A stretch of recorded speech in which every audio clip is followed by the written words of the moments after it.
Praise the Lord. നല്ലൊരു പ്രഭാതം ദൈവം നൽകി തന്നെ നമുക്ക് സ്തോത്രം ചെയ്യാം. ഈ രാവിലെ സമയത്ത് ദൈവത്തിന്റെ പരിശുദ്ധാത്മാവ് നമുക്ക് നൽകുന്ന ആലോചന യോഹന്നാൻ എഴുതിയ സുവിശേഷം 3-ാം അധ്യായം 17-ാം വാക്യം. The gospel book of John chapter 3 verse 17.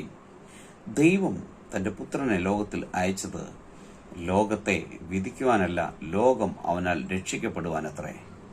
എന്നെ കേൾക്കുന്ന ദൈവത്തിന്റെ പൈതലേ, ഒരുപക്ഷെ ദൈവസാന്നിധ്യം ഇവിടെ നമ്മൾ ദൂരെ പോയവരായിരിക്കാം. ദൈവത്തിന് ഹിതമല്ലാത്തത് പ്രവർത്തിച്ചവരായിരിക്കാം.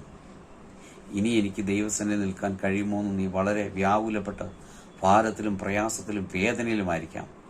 എന്നാൽ കർത്താവ് പറയുന്ന ഒരു കാര്യം, നിന്നെ രക്ഷിക്കുവാൻ, നിന്നെ വിടുവിപ്പാൻ, പിതാവിങ്കിലേക്ക് ചേർത്തുകൊള്ളുവാനാണ് യേശു വന്നത്, വിധിപ്പാനല്ല. വിധിക്കാതിരിക്കണമെങ്കിൽ യേശുവിങ്കിലേക്ക് മടങ്ങി വരിക, കുറവേറ്റു പറഞ്ഞ് ദൈവസന്നിധിയിൽ ഏൽപ്പിച്ചു കൊടുക്കുക. അത്ഭുതങ്ങൾ നടക്കും. നല്ല കർത്താവെ, നന്ദിയോടെ സ്തുതിക്കുന്നു, സ്തോത്രം ചെയ്യുന്നു. ഈ രാവിലെ സമയത്തിനെ കേൾക്കുന്ന എല്ലാ പ്രിയപ്പെട്ടവരെയും ഈ തിരുവെഴുത്ത് പ്രകാരം പിതാവിന്റെയും പുത്രന്റെയും പരിശുദ്ധാത്മാവിന്റെയും നാമത്തിൽ അനുഗ്രഹിച്ച് പ്രാർത്ഥിക്കുന്നു.